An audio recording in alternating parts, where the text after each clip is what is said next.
예, 이달 초에 영화 조커가 개봉을 했습니다. 그런데 어제 기준으로 누적 관객 수 450만 명을 돌파하면서 그야말로 흥행, 돌풍을 일으키고 있다라고 볼 수가 있는데요.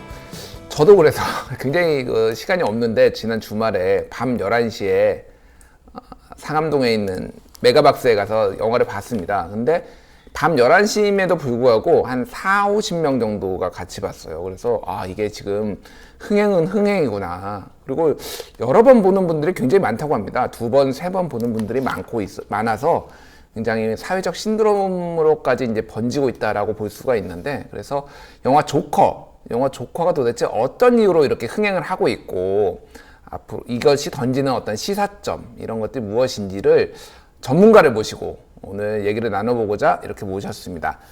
영화평론가로 유명하시죠? 유튜브에서 라이너님 모셨습니다. 안녕하세요, 라이너님. 네, 안녕하세요. 예, 제가 그냥 라이너님이라고 하면 될까요? 네, 뭐 라이너님이라고 하셔도 예, 라이너 씨라고 하셔도 다 예. 괜찮습니다.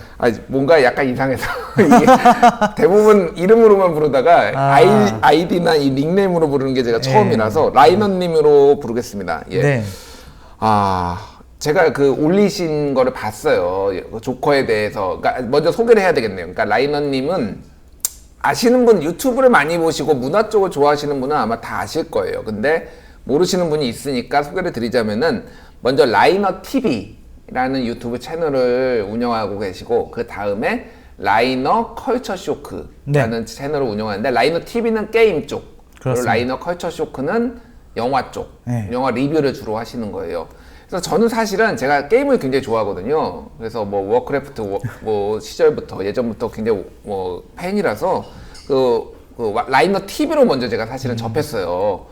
근데 라이너 컬처 쇼크라는 것도 나중에 이제 우연히 보게 됐는데, 지금은 오히려 라이너 컬처 쇼크가 더 구독자가 많아요. 네.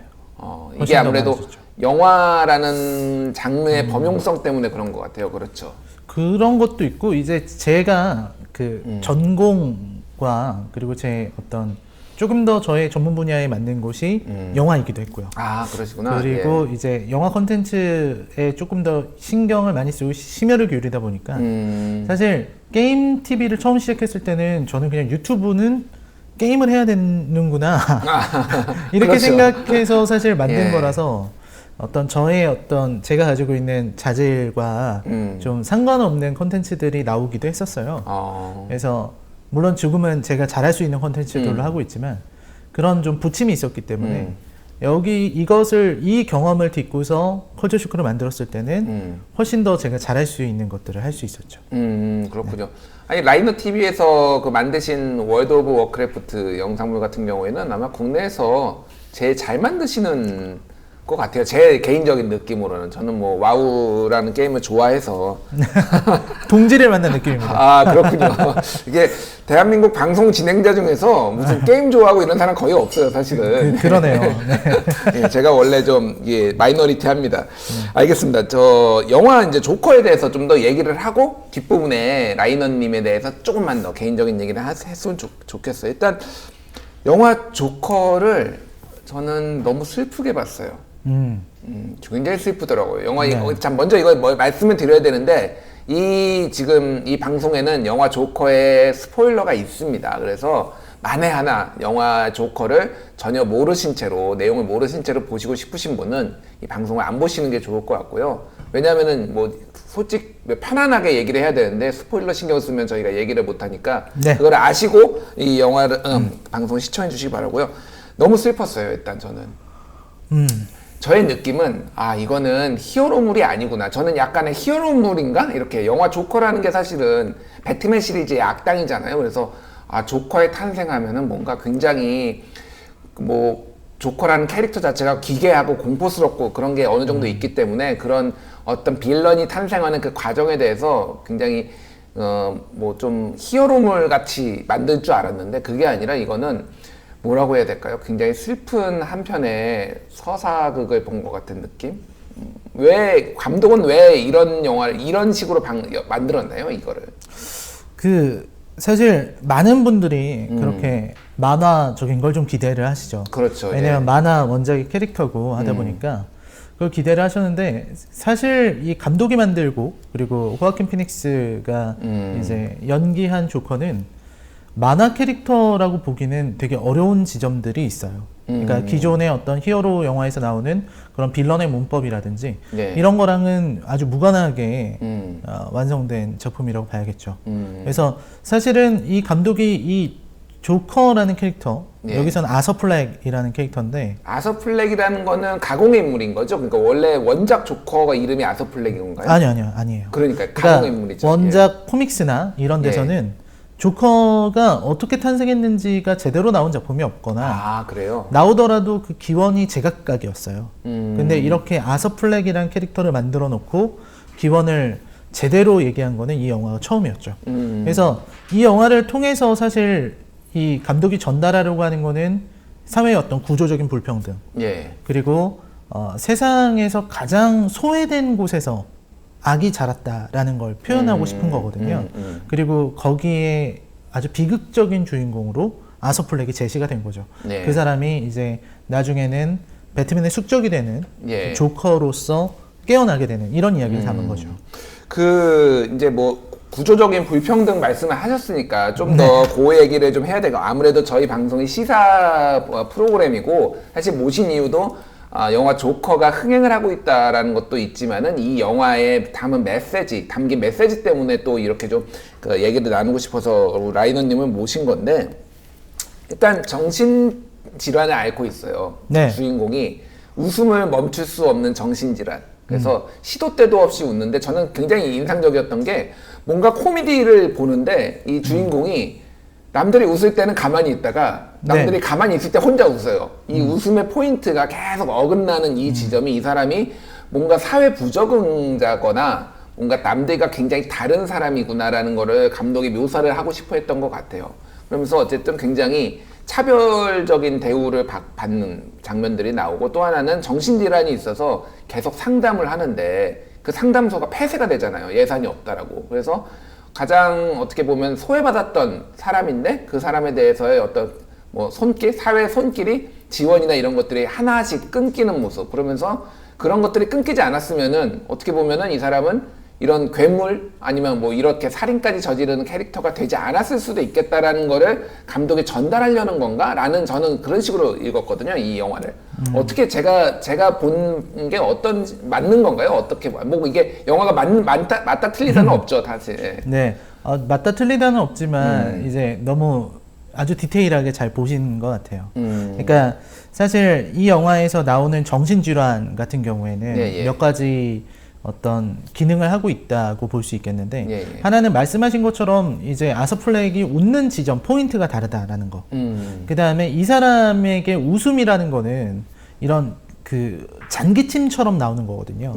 재채기처럼 참을 수 없는 것이에요. 그러니까 내가 웃고 싶지 않아도 웃음이 터져 나오는 그런 것이기 때문에 웃음에 대한 아주 복잡한 의미를 담고 있는 거죠.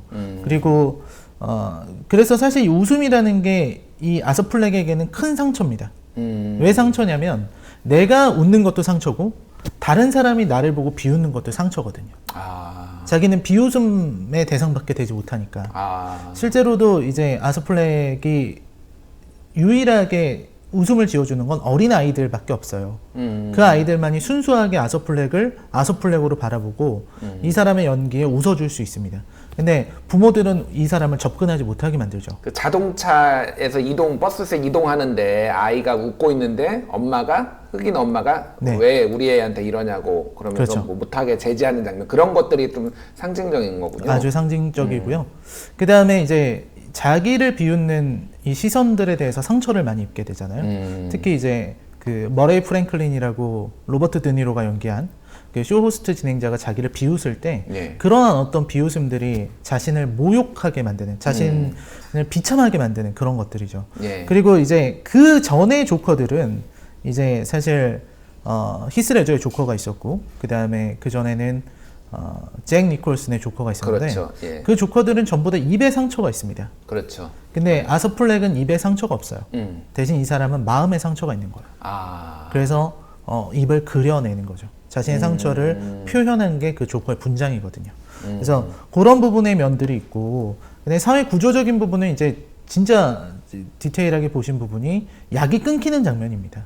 예. 사실 약이 끊기면서 조커가 이제 진짜 아서플렉이 조커로 급격하게 더 변화하게 되는 거거든요. 그렇죠. 그러니까 그 전에는 계속해서 약에 의존하고 있었기 때문에 심지어는 처음에 상담사를 만났을 때는 우울하고 싶지 않으니까 약을 늘려달라고 얘기하잖아요. 그러니까 그거는 어떻게 보면은 사회 지원에 의존하겠다, 순치할 마음이 있었다라는 건데 강제적으로 좀 끊긴 것 같아요. 그렇죠. 예. 그러니까 어떤 복지, 사회보장제도 이런 것들이 최소한의 그런 안전장치 같은 것인데 그리고 정말 없는 사람들에게는 매우 소중한 지원이고 특히 이제 미국 같은 경우에는 의료 문제가 굉장히 심각하잖아요. 그렇죠. 우리나라랑은 전혀 다른 토양이기 때문에 우리가 볼 때는 그냥 약이 끊겼구나 이렇게 그냥 보고 끝나면 되는 거지만 실제로 미국인들이 볼 때는 그게 남의 일처럼 느껴지지가 않는 거예요. 이게 주변에서 언제든지 일어날 수 있고 또 일어나는 예. 그런 일들인 거죠. 그렇죠. 그래서 그런 부분에서의 구조적 불평등에 대한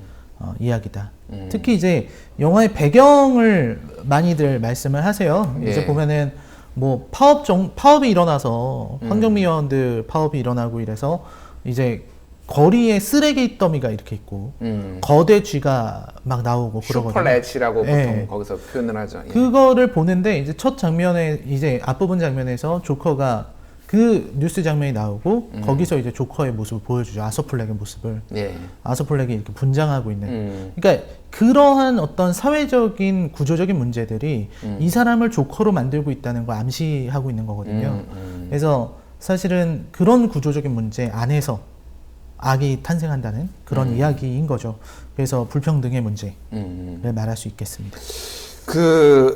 그러니까 전 세계적으로도 지금 흥행을 하고 있긴 한데 유독 한국에서 지금 돌풍을 일으키고 있다라고 봐도 다른 나라의 그 흥행 속도나 실적에 비하면은 한국이 유독 눈에 띄는데 그게 어떤 사회적 공감대를 지금 일으켰다라고 볼 수가 있는 건가요, 이거를?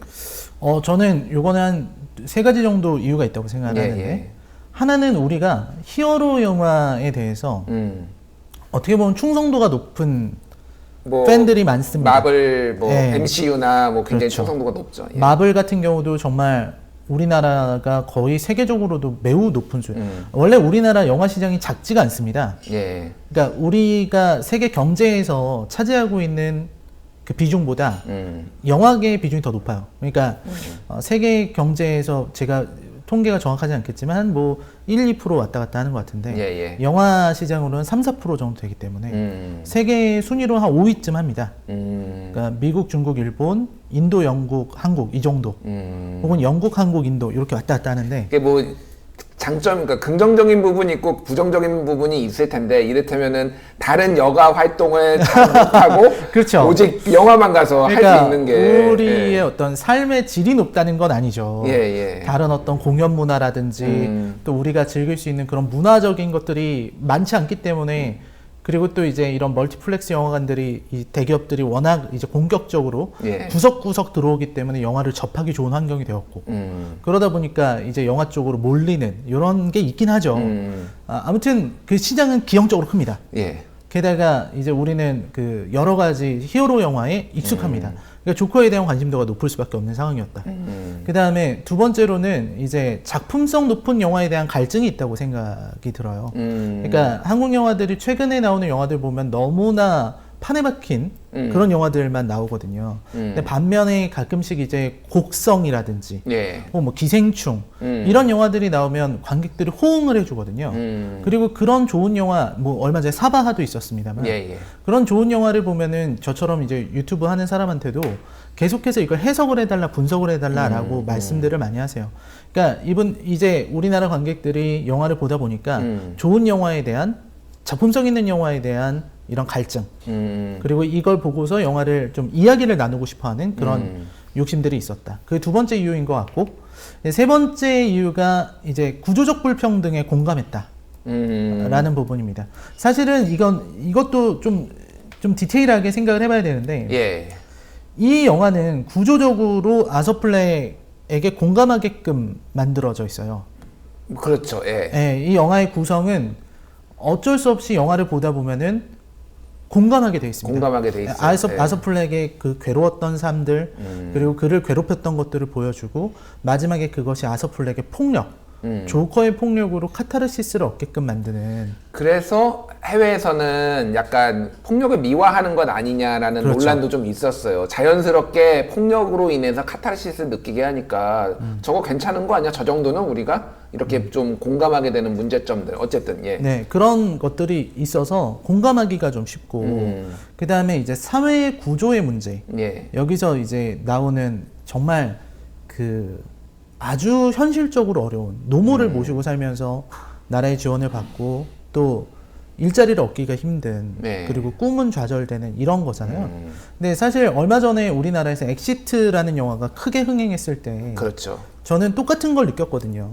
엑시트가 재난 상황 아닙니까? 예, 예. 그 재난 상황이 뭐냐면 청년들이 지금 처해 있는 상황이 재난 상황인 거예요. 빠져나올 수 마치 눈에 보이지 않는 독가스처럼 스멀스멀 기어와서 이렇게 계속 달릴 수밖에 없게 만드는 이런 구조이기 때문에 사실 조커가 처한 그 80년대 후반의 고담시의 모습을 보면서 뭐라 말할 수 없는 그런 감정을 느끼게 되는 거죠. 그러니까 우리 사회의 모습과는 달라요. 아마 미국은 이걸 되게 가깝게 느낄 거예요. 우리보다. 하지만 우리도 이제 그걸 보면서 그냥 넘어가기는 어려운 그런 구조 안에 있죠. 그렇군요. 세 가지를 짚어주셨는데 일단 저는 이제 구조적 세 번째 그 구조적 불평등에 대해서 네. 조금 더 이제 얘기를 좀 해보고 싶어요. 그래서 어쨌든 공감이 됐다라는 거는 사람들이 구조적 한국 사회도 이런 구조적 불평등이 있고 그래서 내가 아서플렉이라는 그 조커라는 캐릭터에 좀 더 몰입할 수 있었던 것이 원인이다라고 하는데 최근에 저는 그 부분이 좀 이렇게 말씀하신 부분에서 지금 재밌는 부분이 한국의 영화 시장이 약간 양극화라고 해야 되나요? 그러니까 뭐 흥행과 비흥행도 있지만은 흥행되는 작품의 양극화가 있는 것 같아요. 뭐 이를테면은 기생충 말씀하셨듯이 작품성이 매우 높거나 아니면은 좀 너무 힘드니까 아무 생각 없이 웃을 수 있는 영화들. 뭐 그 전에 뭐였죠? 극한 직업이죠. 극한 직업이라든지 엑시트도 약간 뭐 시사점이 있었지만은 좀 더 웃음 쪽에 저는 포인트가 맞춰진 건 아닌가라는 전 개인적으로 그렇게 생각을 하는데 어쨌든 이게 그러니까 이 영화 시장의 어떤 취향이나 이런 것도 사람들의 어떤 뭐 한국 사회의 현실 이런 것들을 많이 반영하는 것 같아요. 네. 이제 두 작품은 1000만이 넘었고 한 엑시트는 950만 정도 거의 준천만이라고 봐야 될 텐데 요거는 색깔이 많이 다르죠. 극한 직업은 웃음 위주였습니다.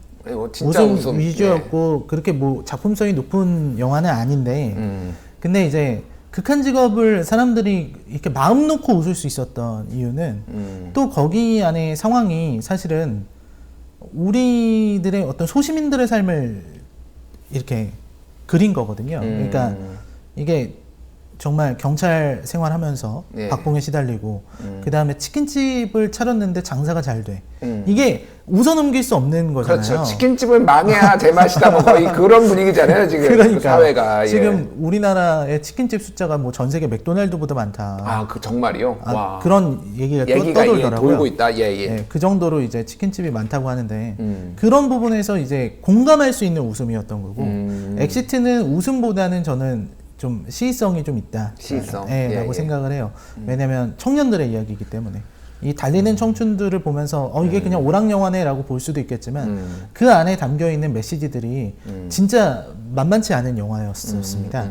그리고 그 중에서 이제 그러니까 그 영화에서 많은 것들이 있었어요. 그러니까 청년들이 달리는 걸 말씀을 드렸었지만 한편으로는 그 영화에 이 학생들이 그러니까 고등학생들이 보습학원에 이렇게 갇혀 있는 장면이 나와요. 엑시트를 보면. 근데 그 장면이 그냥 봐서 넘길 수가 없는 장면이거든요. 일단은 그 시간에 그 늦은 시간에 보습학원에 애들이 갇혀 있는 것만으로도 사실은 재앙 같은 일이죠. 재난, 재앙 뭐 그렇죠. 그런 거죠. 예. 그런 일인 거죠. 재난 같은 일이고 그리고 그 아이들을 구조해주지 않는다는 거. 그래서 청년들이 가서 구조를 해주는 이런 장면들이 우리가 많이 겪었었던 일들을 또 떠올리게 만드는 장면들이었습니다. 그 중에서 제일 어떻게 보면 이 조커라는 영화랑 비교할 만한 작품은 역시 기생충. 기생충. 네. 예. 정면으로 계급의 문제를 다루고 있죠. 그렇죠. 계급의 문제를 다루고 있다는 면에서 조커랑 아주 같은 주제를 가지고 있다고 할 수 있을 텐데 근데 조커 같은 경우는 저는 그렇게 생각해요. 조커에서 다루고 있는 불평등의 문제는 아주 직접적이고 좀 선동적인 면을 좀 가지고 있다고 생각해요. 예. 하지만 사실 영화로서 더 잘 만든 거는 저는 기생충이라고 생각을 합니다. 그러니까 기생충은 정말 풍자, 예. 그리고 우화 같은 그런 구도를 통해서 불평등을 드러내는 데 성공했다고 생각하거든요. 근데 조커는 좀 너무 직접적이고 그리고 그 안에 담겨 있는, 그러니까 사회 구조적인 문제는 배경에 깔려 있고 아서 플렉이 겪고 있는 문제는 개인적인 문제로 치환해 버리는 경향이 크거든요. 그러니까 개인의 어떤 가정사에 가깝잖아요. 그렇죠. 예. 그러다 보니까 학대가 있었고 뭐 상처가 있었고 그랬죠. 예. 그렇죠. 그래서 물론 이제 상대가 뭐 대재벌이고 이제 가진 자, 이런 뭐 상류층, 아주 그리고 거만하고 오만방자한 그런 상류층으로 나오긴 하지만 그래도 그거는 개인적인 문제로 볼 여지도 있거든요.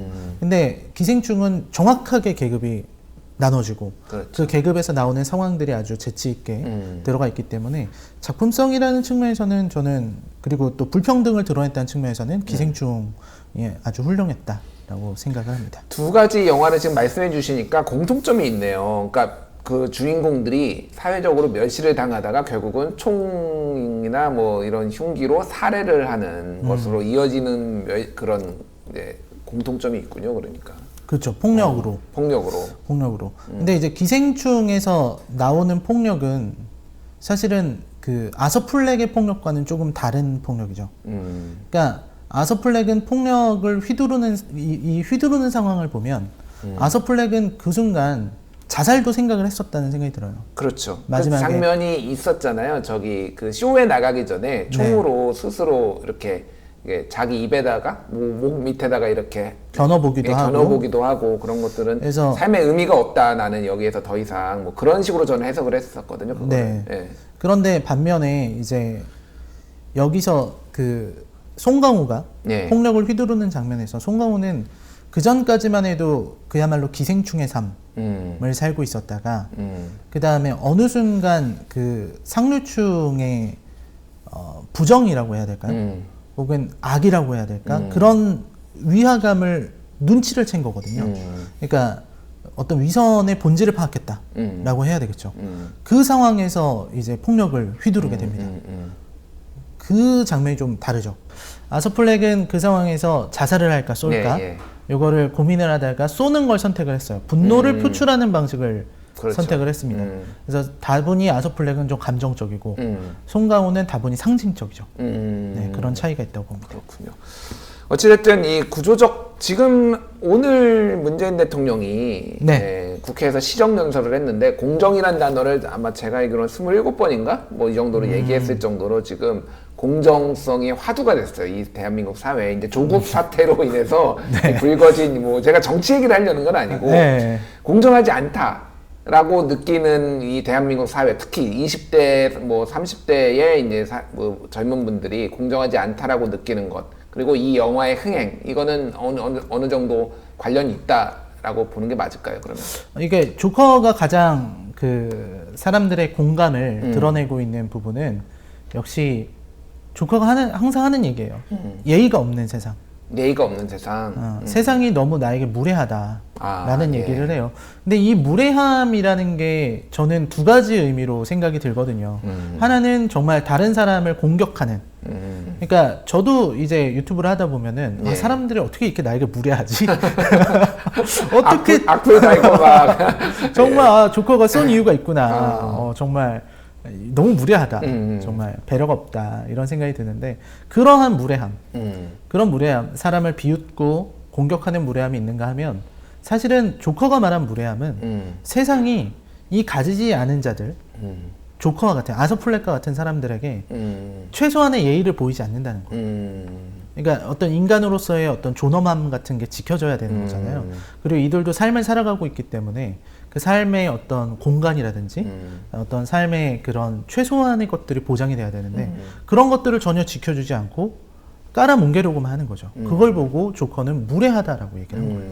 예의가 없다. 뭐 이거는 개인적인 견해인데 이게 불평등 정도가 심해질수록 소위 말해서 이제 살아남기 위해서 악다구니를 하는 사람들이 늘어나고 더욱더 좀 무례한 사람들, 본인도 나도 힘드니까 상대방한테 배려를 하거나 이런 거를 지키지 않는 사람들이 점점 늘어난다라고 저는 생각을 하거든요, 개인적으로. 지금 과거에 비해서 이 불평등 정도가 더 심해지고 있으니까. 그래서 저는 그 악플을 다는 사람들도 사실은 굉장히 상처를 가진 사람들일 거다. 왜냐면은 굉장히 본인이 가진 게 많고 그리고 여유가 있고 자기 일이 잘 풀리면 그렇게 심하게 악플을 달지 않거든요. 그래서 저는 그렇게 생각을 합니다. 어쨌든 뭐 동의 안 하실 수도 있지만은 그래서 네, 조금 위험한 발언인 것 같습니다. 아, 저는 그렇게 생각을 해요. 악플러들에 대한 예의를 갖추시죠.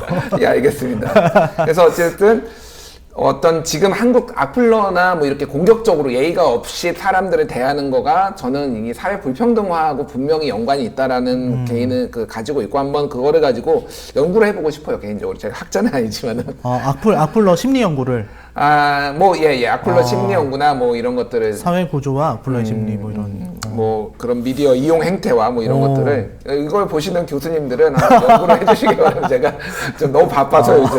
네, 알겠습니다. 그래서 그런지 이제 저는 이게 그 한국에서 이 영화를 많이 보는 이유가 대리만족도 약간 카타르시스를 아까 말씀하셨는데 어찌됐든 이게 금기된 살인까지 가면 안 되지만 거기에서 미묘한 카타르시스가 이 영화가 주고 있다라고 생각을 하고 그래서 여기에 대해서 약간 공감하는 게 있으니까 사람들이 많이 본다고 생각하는데 그래서 또 미국에서는 그거에 대해서 아까 말씀드렸지만 폭력을 미화한다라는 하나의 관점이 있었고 또 하나는 지난번 배트맨 영화에서 총기 난사 사건이 있으면서 그런 약간 폭력 사태로 이어지는 거 아닌가 좀 우려하는 목소리도 있었어요, 미국에서는. 이 폭력 미화라는 측면부터 먼저 좀 말씀을 드리자면 폭력 미화는 사실 폭력적이에요. 그러니까 사실은 뭐 이 부분은 제 개인적인 의견이지만 폭력이 너무 많아요. 그러니까 머레이 플랭클린을 쏜 거, 그리고 어머니를 죽인 거, 여기까지는 그래도 받아들일 수가 있는데, 이게 점점 아서 플렉이 폭력을 가하는 게 점점 쉬워지잖아요. 그렇죠. 그러다가 마지막에는 자기를 상담하던 상담사라고 해야 되나? 간호사? 그 사람까지 살인을 하게 됩니다. 근데 이거는 사실 그냥 살인이에요. 이건 그냥 악이거든요. 자기한테 그 전에 자기가 살해한 사람들은 자기를 조롱하거나 막대 예의가 없이 대한 사람들을 살해를 한 건데 맨 마지막은 사실은 전혀 아무 관련이 없는 사람이잖아요. 그렇죠. 그것도 또 여성에 대한 살인이고. 그러니까 이거는 사실 그냥 말 그대로 그냥 폭력인데 이 영화는 그 구조를 계속해서 하다 보니까 폭력에 좀 무감각하게 만들었어요. 둔감해진다. 그래서 마지막 살인을 보면서 사람들이 아서 플렉을 악으로 봐야 되는데 이 악으로 보이지가 않게 되는 이런 상황들이 저는 좀 폭력 미화라고 볼 수 있는 부분이라고 생각해요. 그리고 아까도 말씀드렸듯이 폭력을 통해서 아주 큰 카타르시스를 얻게 되는 그런 구조적인 문제가 있다고 보고 미국 같은 경우는 좀 우리보다는 굉장히 좀 문제가 심각하죠. 그런가요? 물론 이게 저는 이 영화가 그 정도의 선동성을 갖고 있다고 생각하지 않습니다. 좀 어떻게 보면은 이게 좀 마케팅인가 하는 생각이 들 정도로 그 정도까지 어떻게 우려의 목소리를 막 키우는 게 오히려 마케팅 아닌가? 그런 생각이 드는 거죠. 이게 그 정도까지일까? 막 이런 생각이 드는 거예요.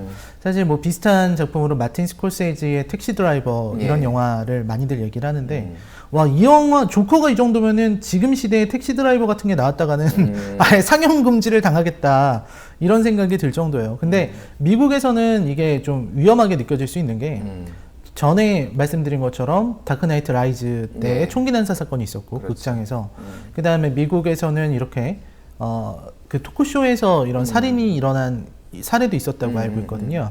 그러니까 이게 남의 일이 아니죠. 남의 일이 아니죠. 그리고 또 그 안에 담겨 있는 모든 문제들이 사실은 미국 사회의 아픔, 미국 사회의 어두움을 다 하고 있어요. 지금 사회에서 지금 세상에서 이제 어떤 차별의 문제들, 그 다음에 뭐 파업의 문제, 미국에서 일어나는 파업의 문제라든지 또 이제 아동 학대 문제도 나오는 거잖아요. 사실 아서 플렉이 받은 게 아동 학대니까.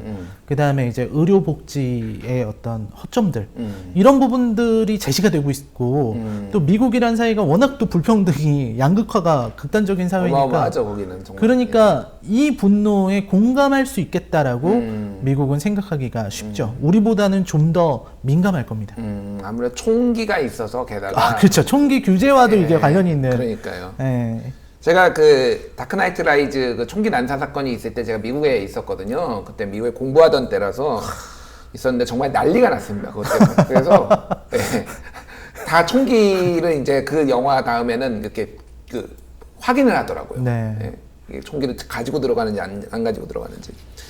알겠습니다. 예. 오늘 뭐 이 영화가 상징하는 바 그리고 한국의 사회 시사하는 바에 대해서 우리 영화평론가 라이너 씨 모시고 라이너님 모시고 얘기를 들어봤습니다. 약간 이제 개인적인 얘기 좀 여쭤볼게요. 네. 라이너는 무슨 뜻인가요?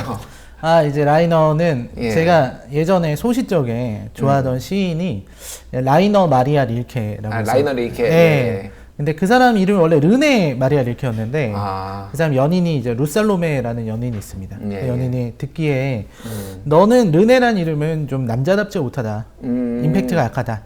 그래서 좀 강한 이름으로 바꾸라 그래서 라이너로 바꿨죠. 그래서 그 일화를 듣고서 좀 임팩트 있는 이름인가 보다. 그런 생각이 들어서 라이너로 정하게 됐습니다. 아, 그러시군요. 네. 라이너에 대해서 좀 알아봤는데 네티즌이 라이너에 대해서 이런 글을 적었어요. 참고로 이거는 이제 그 네티즌 분의 말인데 참고로 이분은 감독 관계자랑 직접 만나고 친교 나눴어도 영화가 구리다고 판단하면 가차없이 10점 만점에 2, 3점 때립니다. 매우 깐깐한 타입이다. 피곤한 스타일이야. 근데 말씀 인정하십니까? 네. 아, 그래요? 이렇죠. 네. 아, 그렇군요. 제가 근데 그 영화 평론도 봤지만 아까 말씀드린 게임 그 평론하는 거 많이 네. 봤는데 진짜 가차없이 까더라고. 가차없이. 그러니까요. 예, 망했다. 이번 확장팩은 망했다. 와우 확장팩 네. 망했다. 왜 캐릭터를 저렇게 소모하나 막 이런 거 가차없이 까는 거는 제가 잘 보고 있습니다. 네.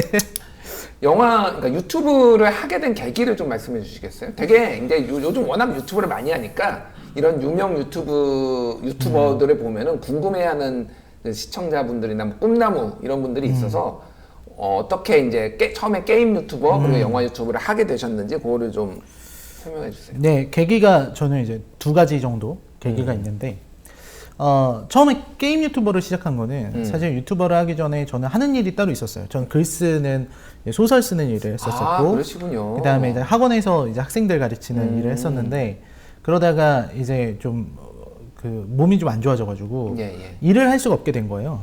그때 이제 그래서 이런 덕질을 시작하셨군요.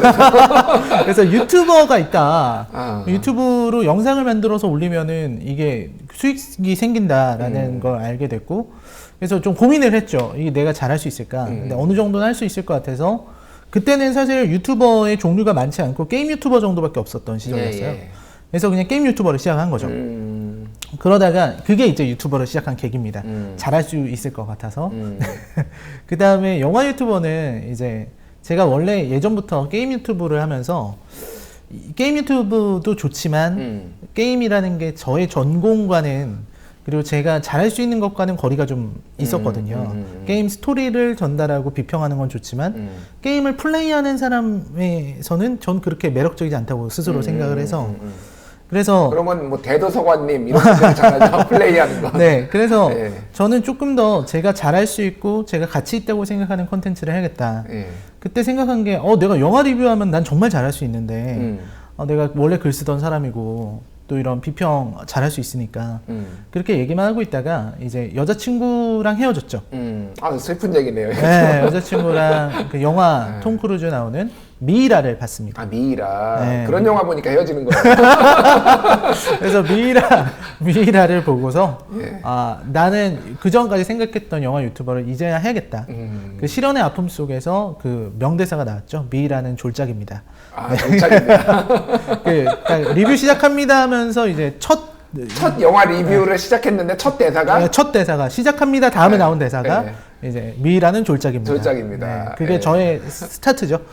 뭔가 상징적이네요. 그래서 여기 그 네티즌이 평가했듯이 매우 깐깐한 타입이다. 그렇죠. 네, 그렇게 시작을 하게 됐습니다. 그 궁금한 게 있는데 이 저작권 문제는 영화 영상을 이렇게 쓰는데 전혀 문제가 없나요? 문제 많죠. 그러니까요. 그러니까 공개된 이를테면은 뭐 그 트레일러 같은 거를 쓰는 거는 상관이 없나요? 그러니까 이게 그 영화 이 저작권 세계가 되게 웃겨요. 제가 얘기를 안 하니까 사람들이 잘 모르는데 일단은 영화 본편을 쓰면 당연히 저작권 다 걸립니다. 아, 그러니까. 그건 당연한 거고. 이제 문제는 예고편을 쓰는 경우죠. 예. 공개된 예고편. 트레일러 같은 거는. 네, 트레일러. 예. 트레일러를 써도 걸립니다. 아, 그래요? 네, 트레일러를 써도 트레일러도 저작권을 걸어놨어요. 그러니까 원래는 그런 거 걸면 안 되잖아요. 그러니까요. 그런 걸 걸어놓으니까 그걸 하면은 이제 수익이 그쪽 회사로 가게 되죠. 그런 부분의 경향들이 있고, 더 재밌는 거는 이제 저는 여러 번 재밌는 상황들을 많이 겪는데, 예. 저는 지금 저작권에 걸려있는 영상이 한 150개쯤 됩니다. 그럼 다 그게 저쪽으로 들어가는 건가요? 저쪽으로 들어가는 것도 있고 차단된 것도 있고 엄청 많아요. 노란 저는- 딱지 뭐 뭐 노란 딱지 뭐 그게 일상이에요, 저한테. 아, 그렇군요. 네, 말을 안 할 뿐이다. 아. 엄청나게 많다. 예. 그 다음에 이제 뭐가 있냐면 그 EPK라는 게 있습니다. 영화계에서는 예. EPK라 그래서 이제 방송국이나 이런 데 주는 자료들이죠. 예. 하이라이트 같은 걸 줍니다. 이제 그러면은 영화사에서 저희 영화를 소개해 주세요 혹은 리뷰해 주세요 하면서 자료를 보내줬어요. 그럼 그 보내준 자료로 영상을 만들어 올렸어. 근데 이제 시간이 지나면 그걸 또 저작권을 겁니다. 아. 이런 말도 안 되는 일들이 예. 벌어지는 거죠. 아. 자기들이 광고를 줘놓고 아. 자기들이 그거를 저작권을 먹게 돼요. 일단은 뭐 미끼처럼 던지는 거네요. 그러니까 물어. 그러니까 이게 일을 제대로들 못하는 거죠. 아. 그러니까 자기들이 이제 유튜브 저작권을 이거를 보수로 이 컨텐츠 아이디 등록을 하게 되면 자기들이 광고를 하기 위해서 혹은 협조를 위해서 비평을 받기 위해서 이렇게 보내놨던 그런 영상들도 모조리 걸린다는 걸 생각을 안 하는 저희가 거죠. 지금 이 영화 조커 평론하면서 영화 조커의 자료화면 영상을 트레일러를 쓰더라도 지금 그럼 걸리는 건가요? 걸릴 수 있죠. 네. 거기서 걸면 걸리는. 걸면 걸리죠. 근데 게다가 조커는 워너잖아요. 예. 워너가 좀 셉니다. 아, 워너가 세요. 이런 얘기하면 안 되나? 워너분들 살살 연락 합시다, 주십시오. 살살 해, 정말 야 너무하는 거 아닙니까 정말? 근데 워너는 좀 예. 이게 워너가 왜 문제냐면 예. 워너는 워너브라더스 코리아잖아요. 예, 예. 근데 이분들 코리아 분들이 그 저작권에 대한 걸 갖고 있는 게 아니에요. 아. 본사가 갖고 본사가 있습니다. 가지고 있구나. 그러니까 본사 정책에 따라서 움직이니까 게다가 유튜브는 글로벌이니까 미국에서 이거를 걸면은 다 걸리는 이런 상황이 되죠. 네, 아무튼 알겠습니다. 워너가 훌륭한 영화도 잘 만들기 다른 분들이 또 궁금해하시는 건데 네. 이거는 뭐 알아서 잘 답변해 주셨는데 도대체 그러면은 유튜브를 이렇게 전업으로 하면은 수입을 얼마나 벌 수 있나 이런 거 되게 궁금하시는 분들이 되게 많아요. 수입이 예. 되게 많죠. 어. 예, 뭐 이거 뭐 다 말하긴 좀 그런데 예, 예. 많아요. 그러니까 여러분들이 그 생각하시는 게 이제 뭐 구독자 숫자에 비례할 것 같다 이런 생각들을 하시지만 구독자 숫자랑은 사실 상관없고 컨텐츠가 시청 지속 시간이 어느 정도 되느냐, 그 다음에 조회수가 어느 정도 나오는가. 예. 그래서 그 부분에 대해서 유튜브가 내적으로 컨텐츠를 평가하는 기준이 있습니다.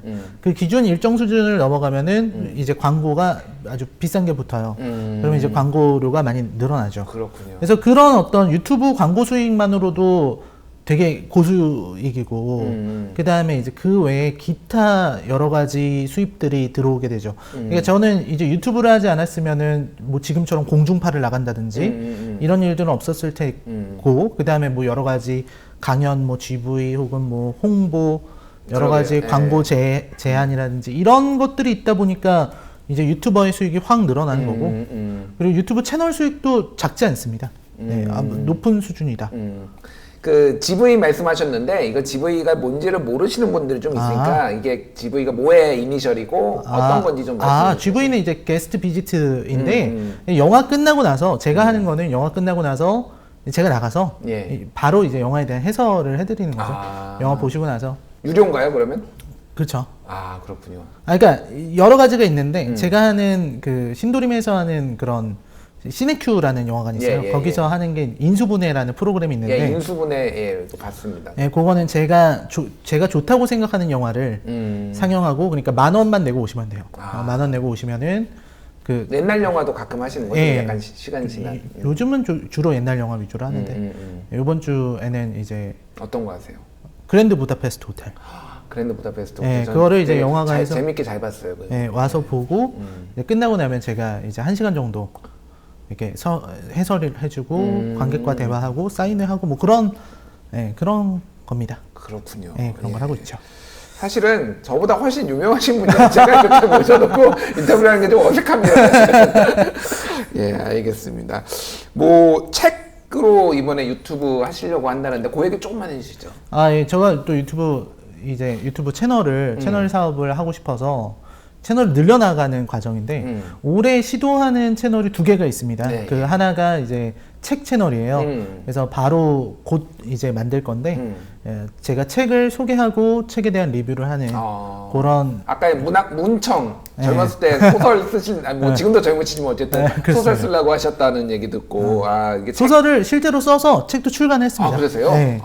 그래서 그렇구나. 아무튼 그런데 그래서 책 소개, 고전이라든지 뭐 좋은 책들 이렇게 소개해드리는 그런 교양 채널 하나 만들고 그 다음에 또 예능 채널 하나 만들려고. 예능이요? 네, 예능은 올해 어떤 걸로? 저희 비밀 비밀이에요? 프로젝트라서 아직 알겠습니다. 기대를 하겠습니다. 그러면 예. 2개의 채널이 올해 시도가 될 겁니다. 이러다가 재벌 되시는 거 아닌가요? 재벌 재벌까지 될 수 있을까요? 알겠습니다. 어떠셨나요 오늘 방송? 오늘 너무 재밌고 예. 너무 진짜 너무 재밌게 잘 진행해 주셔가지고. 아니 저는 뭐 제가 약간 병맛이라서요.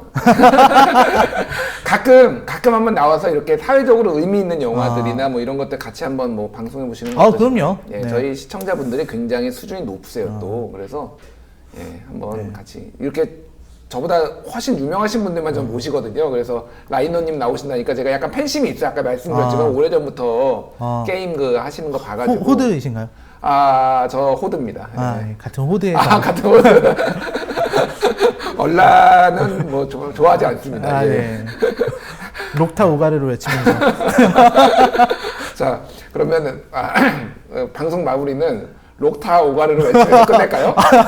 같이? 혼자 하시죠? 혼자 할까요? 저는 너무 창피합니다. 창피한 게 어디 있습니까? 같이 하십시오. 저... 예. 자, 하나, 둘, 셋. 록타 오가! 예, 지금까지 영화평론가 라이너 씨였습니다. 라이너님, 감사합니다. 감사합니다.